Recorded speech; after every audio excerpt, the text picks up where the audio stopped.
The woman won 100 million in the lottery, but her husband family broke her legs and locked her in the basement. Her mother-in-law took her lottery money to eat, drink, gamble and whore around. Her husband brought his long-cherished first love home. She survived an extreme cold of minus 100 degrees by licking ice water. Eventually she froze to death. Right before she died she learned that the global freezing apocalypse was never an accident, and she should have been the one living most securely with her 100 million prize. When she opened her eyes again, the glaring sunlight hurt her eyes. The calendar on the wall clearly showed 7 days left before the global freeze, and less than an hour left before she personally handed the 100 million prize to that family of 3. Then a hard shove came on her arm. She stumbled and snapped back to reality. Her mother-in-law stood in front of her with her hands on her hips glaring at her with cursing her, saying, "I am talking to you, can you not hear, are you deaf?" Saying, "Hurry up and go buy your father lottery ticket, what are you dawdling for? Do you want to delay your father winning the big prize?" Her father-in-law sat on the sofa, glanced up at her, impatiently slapped a piece of paper with a set of numbers on the coffee table, said, "Go to the lottery shop quickly, it is about to close, place 10 times the bet on these numbers. Not a single digit wrong. If you mess it up again like last time, do not come back to this house." The woman's gaze fell on that piece of paper. The 7 numbers on it she remembered clearly even until her death, and the time on her phone screen showed June 15, 3 in the afternoon. Her mother-in-law saw her standing still and shoved her again, cursing, "What are you standing there for? Hurry up. If the lottery shop closes, I will rip your mouth apart." The familiar shove, the familiar abuse. Exactly the same as her past life, but this time she did not bow her head submissively like before. She slowly raised her head and swept her gaze across the 3 mean ugly faces in front of her. Hatred in her heart grew like wild grass, almost bursting through her chest, but she held it back fiercely. Now was not the time. She took a deep breath, suppressed the rage rising in her eyes, lowered her head again, putting on a docile look, picked up the note and some change from the coffee table and said softly, "Got it," she would go right away. Her mother-in-law shouted impatiently behind her, said, "Hurry up and come back early to cook, we want braised pork for dinner. And do not wander around on the way, if you mess up the numbers, see how we will deal with you." She did not look back. Clutching that note she walked out of the home that had given her a lifetime of nightmares. The moment she closed the security door, her docile expression vanished instantly, replaced by an icy, "Why ruthlessness?" The welfare lottery shop at the entrance of the neighborhood was filled with smoke, crammed with lottery enthusiasts studying the numbers. The electronic screen on the wall scrolled through past winning numbers. When she walked in, the owner was sitting behind the counter scrolling on his phone. He looked up and greeted her with a smile, saying, "Here to buy lottery tickets for your father again." The owner remembered her. In her past life she came here almost every day to place bets on the numbers her father-in-law gave her, rain or shine, and it was right here that she slipped and entered the wrong numbers, changing her life forever. She tugged at the corner of her mouth, revealing a faint smile, handed the note over and said, "Same as usual, 10 times the bet on these numbers." The owner took the note and skillfully entered the numbers on the lottery machine. While typing he muttered, "Your father-in-law has been sticking to these numbers for nearly a year, so persistent. Hope you hit a big prize this time." She stood at the counter, her eyes fixed on the lottery machine screen. In her past life, when she was entering the last 2 digits, she slipped and typed 17 as 19 and 23 as 25. Because of those 2 wrong numbers, her father-in-law scolded her for an entire day. But who would have thought that those wrong numbers would win the jackpot of 100 million?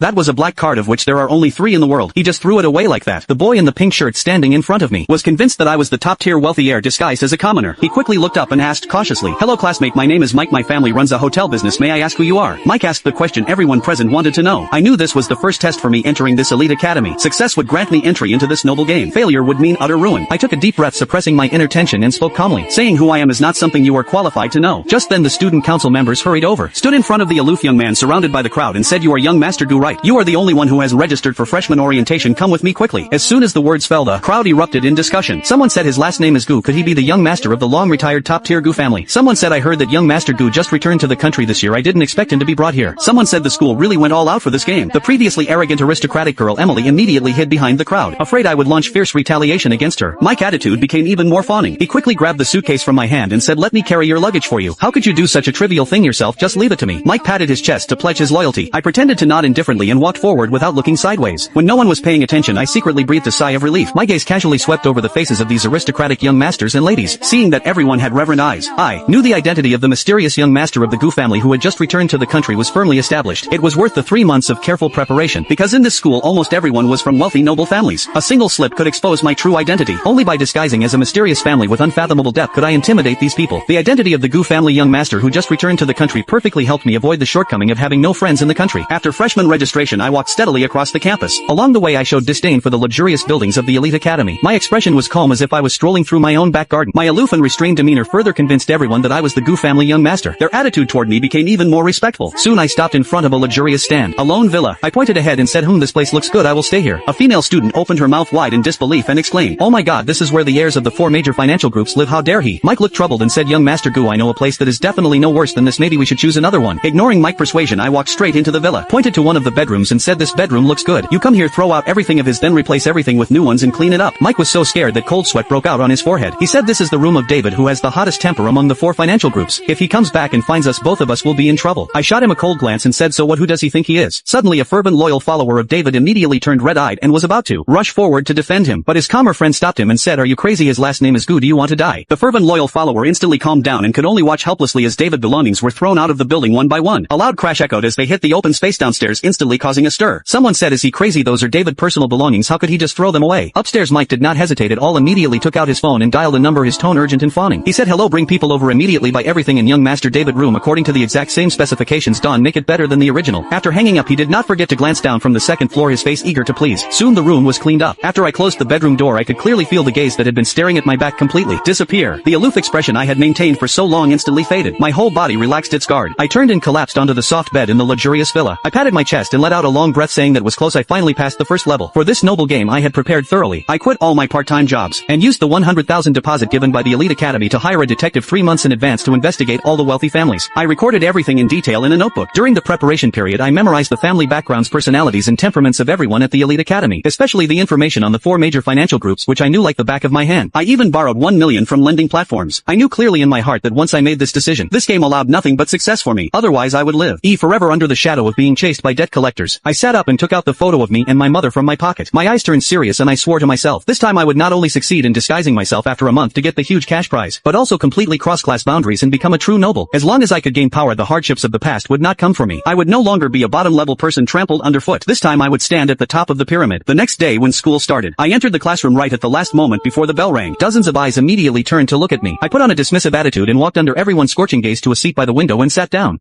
I entered the classroom right at the last moment before the bell rang. Dozens of eyes instantly turned to look at me. I put on a dismissive attitude and walked under everyone's scorching gaze to a window seat in the corner. The classmates who had been sitting nearby saw me coming and quickly moved away, not daring to provoke me. Even though I, the seemingly wealthy young master of the Gu family, had done nothing out of line, their burning gazes still lingered on me. Just then Anna, one of the heirs of the 4 major financial groups, sat down right next to me. Everyone was filled with confusion and shock. Some even whispered that with Anna's noble and prominent status, why would she voluntarily approach that mysterious young man? Could she be here to publicly expose his true identity? I had been lying on the desk ready to sleep when I heard the murmuring around me and paused for a moment. Anna was the most naive and sweet among the 4 heirs. A smile led at the corner of my mouth. It seemed Anna was my perfect opportunity to step into the nobility. I sat up, turned to Anna and took the initiative to show goodwill. I said, Anna, I like you. As soon as I finished speaking the whole class erupted in screams. Someone said, what is happening? Is that a confession? Anna looked at me in confusion. At that moment sunlight streamed through the window onto my face, making my already outstanding features look noble and dazzling. Anna had never seen such a handsome young man and was captivated at first sight. Her initial feeling of being offended instantly vanished, replaced by the shyness of a young girl. This beautiful scene was soon uploaded online. In the exclusive lounge of the 4 major financial groups, Tom sat on a custom leather sofa, his brows furrowed as he stared intently at the beautiful photos of Anna and me on the forum. He casually scrolled through the comments below, but his fingers stopped on a discussion about the young master of the Gu family. Tom raised an eyebrow and said the young master of the Gu family confessed to Anna, the daughter of the Tang family, who was known for being protective of her own right at the start of the semester. He sure has guts, but how come I have never heard of him? Lisa, who had an elegant temperament with gold-rimmed glasses, responded casually. She said he has been living abroad all this time. It is normal. You have never heard of him. What is the big deal? Lisa looked up and accidentally caught a glimpse of the aloof young man in the forum. A flicker of surprise flashed in her eyes and she quietly clenched her fist, but she acted as if nothing had happened. Tom stared at the photos on his phone, still finding it strange. He said even if it is a top-tier family that has been retired for years, there should be some information available. Tom's puzzled expression piqued the curiosity of David, who had been bored. D.A.V.I.D. immediately stepped forward and snatched the phone from Tom's hand, wanting to see who could make the usually composed Tom look like this. Tom was caught off guard and David grabbed the phone. Before Tom could react, David jumped onto another sofa and sat down. He opened the phone and zoomed in on the photo of the aloof young man. A stunning young man sitting by the window bathed in sunlight came into view. David's mouth dropped open in disbelief. He said, holy crap, he is way too beautiful. How could I have never known about someone with looks like this? Tom nodded in agreement. He said, indeed, with his appearance it is strange that he has had no presence in our circle. Could there be some hidden secret behind this? Lisa adjusted the glasses on her nose and spoke in a cool voice. She said, Tom, you seem a little different lately. You would not have been even slightly curious about something like this before. Tom paused for a moment then denied it. He said, is that so? I was just guessing idly because I had nothing else to do. David could no longer hear what they were saying. His eyes remained fixed on the aloof young man in the phone. His finger slowly traced the boy's perfect face and a sly smile curled at the corner of his mouth. He said, young Master Gu, you are quite interesting.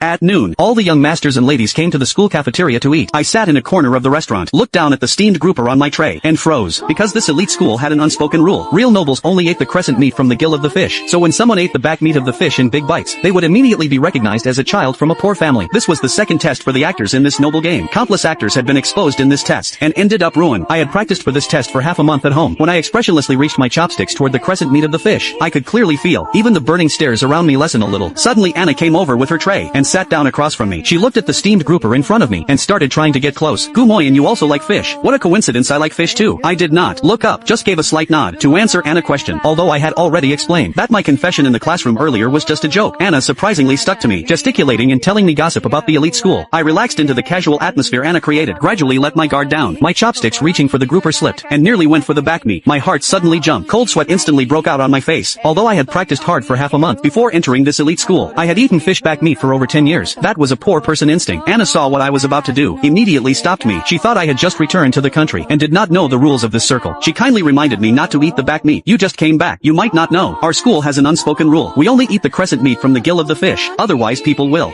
think you are a child from a poor family. Fortunately Anna was simple-minded, and completely believed in my identity. Otherwise I would have been exposed. My expression did not change. I quickly adjusted the direction of my chopsticks, and precisely picked up a piece of crescent meat, put it in my mouth and chewed, then gave Anna a faint smile. Wasting food is shameful. Anna patted her chest in relief. I knew it. How could Gumoyan possibly eat fish back meat? So you were just afraid of wasting food. Gu Yen is really so kind. I think I am really starting to like him. On the second floor in the exclusive dining area of the 4 major financial groups, David saw with a sharp eye that I had nearly reached for the fish back meat. A meaningful smile curled on his lips. He looked at Tom across from him. Did you see that? That Gumoyan just now almost ate the fish back meat. Tom swirled the red wine in his hand, his gaze probing as he looked at the young man downstairs. It is, indeed, a bit suspicious, but foreign habits are indeed more relaxed, so it is not too strange that he would do that. David raised an eyebrow dismissively. Really, but I am getting more and more interested in this famous young master of the Gu family. With that, David suddenly stood up and walked downstairs. At that moment I was sitting at the dining table elegantly enjoying my meal. Anna was also telling me about the legendary deeds of the 4 major financial groups at school. Suddenly a dark figure blocked the only light in the cafeteria. Anna and I both looked up and saw David with his arrogant demeanor. He looked down at the grouper on my tray, which had already had most of its crescent meat eaten, and gave a provocative smile. What? Young Master Gu just returned to the country and does not understand our fish eating rules. Do you want me to teach you? Everyone noticed the commotion, immediately put down their chopsticks. Curious eyes looked over from all directions. After all, this was the young Master David of the 4 major financial groups provoking Gumoyan, who was suspected to be from a top-tier wealthy family, who would not want to watch this kind of drama. David casually pulled a chair over and sat down across from me casually. He pushed the grouper on his tray even closer, said, "What? Are you scared? Or have you been abroad so long that you are already used to it?" Hearing him look down on poor people like that, I clenched the hand holding my chopsticks, forcing down the anger inside me. Provocation, this was pure provocation. It seemed my momentary slip had already aroused the suspicion of the 4 major financial groups. I would have to be even more careful in the future. I ignored David's provocation, elegantly took out a handkerchief to wipe the corner of my mouth, and looked at David coldly, said, "Mind your own business. Are you secretly in love with me?" The surrounding burst into an uproar. No one could believe I was so bold to humiliate one of the heirs of the 4 major financial groups like that. David's face instantly flushed red. He slammed the table and stood up in shame and anger, vehemently denying, said, "I am straight. How could a straight guy be secretly in love with a nobody like you? How ridiculous." I acted as if nothing happened, picked up my tray and stood up, looked at David with contempt, said, "True to like me you are not worthy." With that I turned and walked away. David pointed at my back, trembling with anger. Anna saw this and quickly followed me. As she passed David she gave a light snort, said, "Serves you right. Who told you to go looking for trouble?" Tom looked down at the commotion below, surprised that David had been defeated so quickly. Tom gently swirled the red wine glass in his hand. A meaningful smile appeared at the corner of his mouth, said, "Interesting. Things are getting more and more interesting." I returned to the classroom waiting for the next class, when my phone received a message. "I am a poor kid disguised as a top wealthy heir in an elite academy. As long as I win this game, I can get a huge prize of $50 million, and that will pay for my mother medical treatment. Just now through my extreme adaptability, I temporarily cleared the noble's suspicion of me." I returned to the classroom waiting for the next class, when my phone received a mysterious text message, saying, "Be careful during this time. David lost so much face he will not let you off easily." I do not know who sent this text, but I guess whoever could call David by name should be only the heirs of the other 3 major financial groups. I frowned deeply, thinking and did not feel that any of them would help me. I thought for a long time but still had no answer, so I put down my phone and put this matter aside for now, because since this person could send a text warning me to watch out for David, it means he would not pose a threat to me for the time being.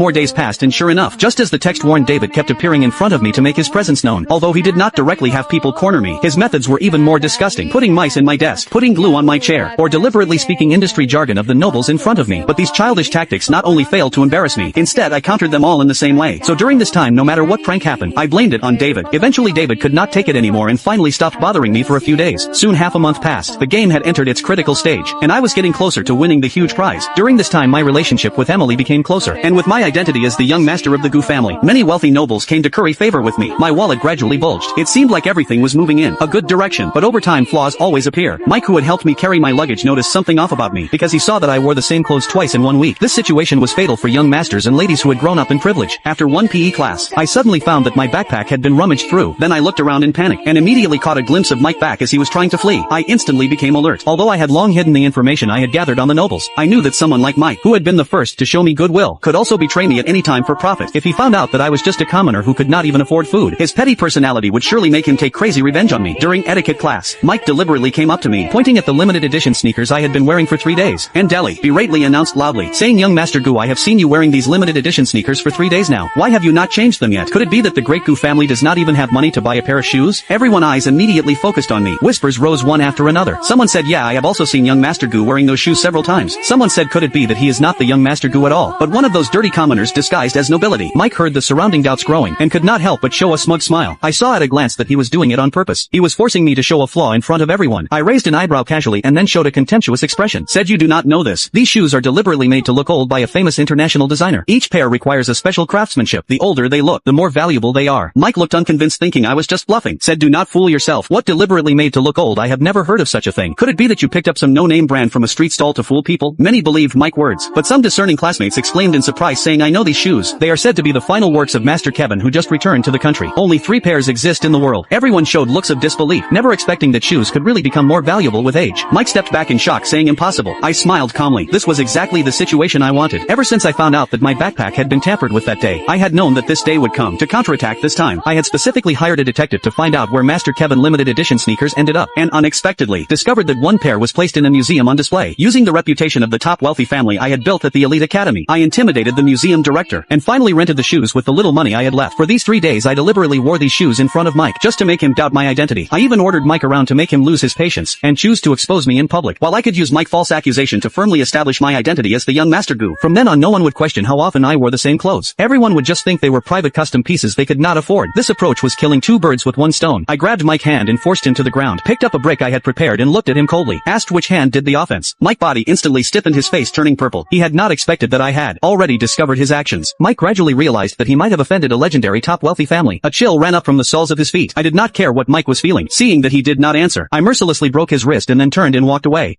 In this elite academy, to avoid exposing my identity as a fake wealthy heir, using my remaining funds, I rented these shoes from a museum. For these 3 days, I deliberately wore these shoes in front of Mike to make him doubt my identity. I even ordered him around to make him lose his patience and choose to expose me in public, while I could use Mike's false accusation to firmly establish my identity as the young master of the Gu family. The news quickly spread throughout the school. In the exclusive lounge, the 4 financial heirs sat together, discussing the upgraded rules of the noble game. Tom spun the pen in his hand casually. Lisa broke the silence first, saying, "These actors this time are quite something. So much time has passed and some still have not been exposed." Tom said, "Indeed, it seems time to raise the difficulty." Anna did not like this so-called noble game. Said, "It is too boring, you guys discuss. I am going to find my Gu Moyen." She stood up impatiently and left. David heard the name Gu Moyen. A flicker of cunning flashed in his eyes. A malicious smile curled at the corner of his mouth. Said, "I have a good idea about the game." David leaned in and whispered into their ears. Soon David's proposal was approved. Lisa did not agree on the surface but still nodded. At that moment I was lying on the soft bed in my bedroom, looking worriedly at the meager balance left on my phone. Although I had cleverly resolved the crisis of being exposed by Mike, it had also completely drained my wallet. Now my most urgent need was to find a way to make money, since there was still nearly a week until the end of the game. Just as I was racking my brain for ways to earn money, my phone chimed with a message notification. I opened a voice message in the class group, saying next Friday evening the school will hold the annual freshman banquet. Each freshman must bring a token representing their family identity and explain it. I immediately sat up in bed in shock, staring at my phone screen. I thought, how could a poor kid raised in the slums like me find a token that represents a family identity? Would that not expose me in minutes? I lowered my head in thought. This was clearly a dead end designed for the actors. This rule had never existed in the elite academy before. Had their patience run out, or had they sensed something? Either way, the most important thing now was how to get through this crisis. Just as I was pacing back and forth in frustration, the unfamiliar number sent another text message, saying, "If you want to get through this crisis, meet me on the school rooftop at 10 tonight." I stared at the message for a long time, finally decided to go, because this was my only lifeline to continue pretending to be a noble. Night slowly fell. I arrived at the school rooftop on time as promised, but I did not expect to see an unexpected figure. Lisa turned and walked toward me. The breeze blew through her hair. In the silent night I could even hear the clacking of her high heels. Seeing my surprised expression, Lisa let out a soft laugh, said, "What surprised to see me?" I withdrew my surprised expression, dropped the pretense of being a wealthy noble and showed my true self. After all, since Lisa had sent me such a message, she must have thoroughly figured out my identity. All pretenses became meaningless. I looked at the beautiful and striking Lisa in front of me and shook my head, said, "I just cannot figure out why you want to help me." Lisa took out a jade pendant engraved with the Gu family crest and handed it to me, said, "This is the personal pendant of the young master of the Gu family, but it is a replica. However, it is enough to fool these brainless noble young masters and ladies." I froze for a moment and did not dare to reach out. Seeing this, Lisa G. grabbed my hand and forcefully pressed the pendant into my palm. Said, take it. Consider this a thank you for almost dying 10 years ago when you saved a little girl in an alley. As soon as she finished speaking, my thoughts surged. I suddenly remembered the pitiful little girl surrounded by thugs in the alley 10 years ago. I rushed in without hesitation, but I was outnumbered. Although the little girl escaped the thugs' clutches, I was beaten black and blue. Suddenly Lisa's cool voice interrupted my memories. Said, I never expected to meet you again here. I snapped back to reality and accepted the pendant Lisa gave me. I showed her my most sincere smile. Said, no matter what, thank you for this. Lisa was dazzled by my smile. Her eyes wandered. Finally she pretended not to care and looked up. Said, do not thank me. I also want to see how far you can go in this elite academy. Do not disappoint me. With that Lisa turned and left. The sound of our high heels faded away, leaving me alone in the wind. I walked to the edge of the rooftop, looked down at the pendant tightly in my hand, then looked down at the full view of the elite academy at night, and swore in my heart, I will make my own way here. Let everyone look up to me. As long as I hide my identity as a fake wealthy heir in this elite academy, I can receive a huge cash prize after 1 month. I thought I was hiding it well. Unexpectedly in the private villa, Tom sat on the living room sofa and casually opened a package. Inside were photos of me delivering food in the rain and doing various part-time jobs. Tom flipped through the photos and smiled playfully. Said, it seems this young Master Gu has hidden quite a few secrets. The next afternoon I knocked on the door of the exclusive lounge of the 4 major financial groups. In this large room only Tom was sitting on the sofa. I walked up to him. Tom threw a stack of my part-time job photos from the side and demanded explain what these are. Tom showing these photos did not surprise me at all. I clearly knew that these experiences could not be erased, so I had already prepared my explanation. Said, it is just experiencing life. Only by truly knowing what those poor people really need can we completely control them. Is that not right? Tom looked at me with a rather surprised expression, as if acknowledging me for the first time. He walked behind the bar in the lounge and sat down, then pointed to a seat nearby and said in a cold voice, sit down, do not be nervous, what would you like to drink? Tom did not fully believe my explanation and kept testing me. I looked up at Tom and said, I have a class soon. You did not call me here just for this ridiculous thing, did you? If so, I will not stay. With that I turned to leave. Tom stopped me and said, wait, do not be so hasty. I stopped walking and was secretly happy knowing I had passed this test. I hid the smug smile at the corner of my mouth and turned to look coldly at Tom sitting at the bar. Said, what is it? He walked toward me at a leisurely pace, took out an unlimited black card and handed it to me. Said, I was rude just now. This unlimited black card is my apology. I looked at the black card right in front of me and resisted the temptation of money. Pretended to be angry and questioned Tom, what do you mean by this? The Gu family does not lack your money. He laughed twice and said, interesting, you really did not disappoint me. He took out an invitation he had prepared long ago and handed it to me. Said, there is a street race tonight, do you have the guts to come? I took the invitation from Tom expressionlessly, but inside I was extremely nervous, because I am a novice driver who failed the road test 3 times before passing. But I knew I could not refuse. This invitation was my first ticket into the circle of nobles. Once I refused, all my efforts would be wasted. At 10 in the evening I rode in Tom's luxury car along a winding mountain road. I looked out the window and saw bottomless cliffs on both sides. A single mistake could lead to death. Soon the car stopped at a gathering place for racing enthusiasts. Tom's car immediately attracted everyone's attention. Then they saw that the person getting out of the car was not Tom, but an unknown stranger. Everyone looked at me curiously. Someone said, who is he? How did he get out of Tom's car? Someone said, wow, he is so handsome, I am drooling. Unlike the others' surprise, David stared at me with wide eyes in shock. He walked up to Tom and whispered, how did you two get together? And you even brought him here. Tom looked completely unconcerned. He did not see any problem with bringing me into the noble circle. He said, do not you think this is interesting? David saw me standing alone in the middle, exuding an aloof and noble temperament, as if completely out of place in this deafening racing venue. He raised an eyebrow and said, you are right, it is indeed interesting. David put his arm around a hot woman and walked up to me. Said, young Master Gu, what a rare guest. I heard you won countless gold medals abroad. How about a couple of races? I was silent for a moment, knowing clearly that I could not avoid this test. I did not respond to David's invitation for a while. He thought I was silently refusing, then pointed to a nearby car. Said, no car, right, do not worry. I will lend you my spare car, it performs very well. I looked in the direction David was pointing. A colorful Bugatti caught my eye. Seeing the race car dressed up like a peacock, I could not help but twitch my mouth. Even if I knew nothing about racing performance, I could tell this car was unreliable. David was clearly deliberately making things difficult for me. He wanted to use this car to test my identity. David pushed away the woman in his arms, leaned slightly and stared at me. Said, the famous young Master Gu who has been making waves lately is not afraid, is he? David laughed loudly. The surrounding nobles also burst into laughter. Just as I was stuck between a rock and a hard place, Lisa, who had changed into a handsome racing suit, walked out of the lounge. She pushed the annoying David aside and stood in front of me. Said, David, your piece of junk car is embarrassing to show off. This is between me and young Master Gu. When did you become a busybody? Ignoring David outburst, she turned to me with a slight smile. Said, I also want to see young Master Gu driving skills. How about I be your co-driver? The whole place was shocked. What, my goddess, Lisa is actually going to be a co-driver for this nobody?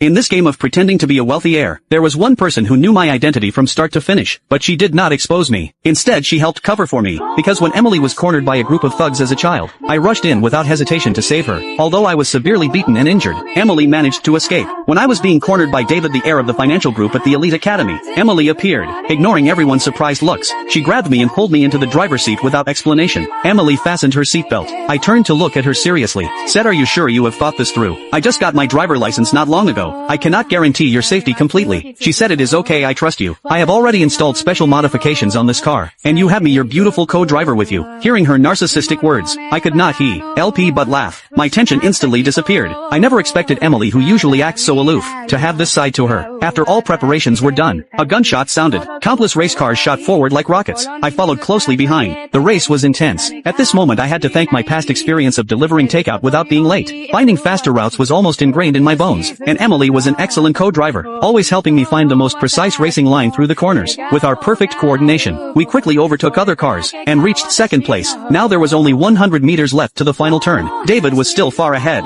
No matter how hard I accelerated, I could not overtake him. Then Emily's excited voice came. Said Jack, trust me. Floor the gas pedal. We will pass him on the outside of the turn. I looked down at the bottomless cliff, then turned to okay at Emily. Her eyes were full of excitement. A fire ignited inside me instantly. My blood surged through my veins. I shouted excitedly, all right. Hold on tight, here we go. I pushed the gas pedal to the floor with all my strength. The race car let out a deafening roar, as if every part was about to shatter. But I did not hesitate for a moment. I charged straight through. As I overtook on the outside, I could clearly feel half of the car body hanging over the edge. I quickly jerked the steering wheel, forcing the car back onto the track. My heart was racing wildly, as if it might stop from beating too fast any second. Emily let out a scream that pierced the sky. The red ribbon at the finish line was knocked off. I won by 0.01 seconds ahead of David. The crowd erupted in applause. No one expected me to actually beat David, one of the 4 major financial heirs. I sat in the car and took a deep breath, listening to the intense discussions around me. Only then did I feel the fear settle in. Emily unbuckled her seatbelt, threw her arms around my neck, said, "You are amazing. I knew I was right about you." With that, Emily turned and got out of the car. After calming down, I pushed the door open and stepped out. David walked over with a reluctant look, said, "This one does not count. After all, you have won gold medals abroad. Next time we will play something else. I will definitely beat you." Although David still verbally refused to admit defeat, he had truly acknowledged my identity as the young master of the Gu family. I had gambled right on this risky move. Tom also walked over, said, "Worthy of your boldness. I am really looking forward to seeing how you perform at the freshman banquet." The race ended. The once noisy and crowded venue cleared out in an instant. The vast open space was left without a single figure. That night my identity not only became the young master of the mysterious Gu family, but also a formidable character who left a deep impression. From then on, many wealthy nobles learned of that night events, and their attitude toward me grew more and more respectful. That night my identity not only became the young master of the mysterious Gu family, but also a formidable character who left a deep impression. From then on, many wealthy nobles learned of that night events, and their attitude toward me grew more and more respectful. I used the trust of the nobles to start my own business. To curry favor with me, they poured large amounts of money into my ventures. I made a fortune, no longer afraid of being broke while pretending to be a noble. Time quickly came to the freshman banquet, the last day of this noble game. With the money I had earned these days, I custom made a very exquisite suit, holding the jade pendant engraved with the Gu family crest that Lisa had given me. I smoothly entered the banquet hall. The luxurious outfit complemented my already handsome looks. The moment I appeared, I instantly captured everyone's attention. Anna saw me and hurried over. Said, "Jack, you finally came. I have been waiting for you for so long. Let me tell you quietly, there is a surprise tonight." I looked confused, not knowing what surprise she meant. The music began. Anna took my hand and sat down beside me. The surrounding noise gradually faded. Suddenly a host in a gorgeous dress walked up. Said, "Tonight we will witness the birth of a legend. Some say he is an actor from the slums. Others say he is the top heir of the Ying family. Now let us warmly welcome Jack to the stage." The corner of my mouth twitched. I turned to look at Anna, who was happily enjoying herself. Said, "What is this?" Anna did not notice my annoyance. Said, "This is a surprise I specially arranged for you. How about it? Do you like it?" Ignoring my resistant look, Anna quickly pushed me onto the stage. Facing Anna's expectant gaze, I had no choice but to reluctantly walk up to the microphone. Just as I was about to speak, the lights above suddenly went dark. On the large screen behind me, photos of me delivering takeout began to appear. The crowd immediately erupted in shock. Someone said, "Is this Jack? Is he not the heir of the Ying family? Why is he delivering takeout?" Mike, who had been harboring resentment, jumped out, pulled out a stack of photos and threw them into the air. The photos scattered like petals falling from the sky. Everyone picked up the photos and flipped through them. Every single one showed me working various part-time jobs. Mike flashed me a triumphant smile. So this was all his doing. Mike had been holding a grudge over the sneaker incident. He secretly hired someone to investigate my identity, and unexpectedly found photos of me working part-time. Afraid of embarrassing himself again like last time, he anonymously sent the photos to Tom, expecting to soon see me kicked out of the elite academy in disgrace. But not only did I not fall from grace, I became even more prominent. Mike could not accept hearing that Anna wanted to surprise me. He secretly projected the photos onto the big screen, to let everyone know my true identity. Just as Mike thought I was completely finished, the 4 financial heirs stepped forward to vouch for me. Tom said, "Who knows, you did not fake these out of jealousy of Jack. Who do you think you are to speak like that? How dare you tamper with the freshman banquet? Guards, throw him out." The guards dragged the cursing Mike out of the banquet hall. Seeing the 4 financial heirs come to my defense, everyone believed that it was just Mike jealousy at work. At that moment I suddenly understood. Even in the face of solid evidence, it could not outweigh a few words from the wealthy nobles. house. I walked out of the banquet hall, and saw the 4 people waiting at the door. Tom spoke first, saying, "Jack, I formally invite you to join us. Are you willing?" The clock had just passed 12, but my phone inconveniently chimed with a message notification. I looked down at my phone. The balance showed 100 million had arrived. A satisfied smile curled at the corner of my mouth. I raised my head and walked confidently toward the 4 financial heirs. This was not a new beginning. It was my rebirth.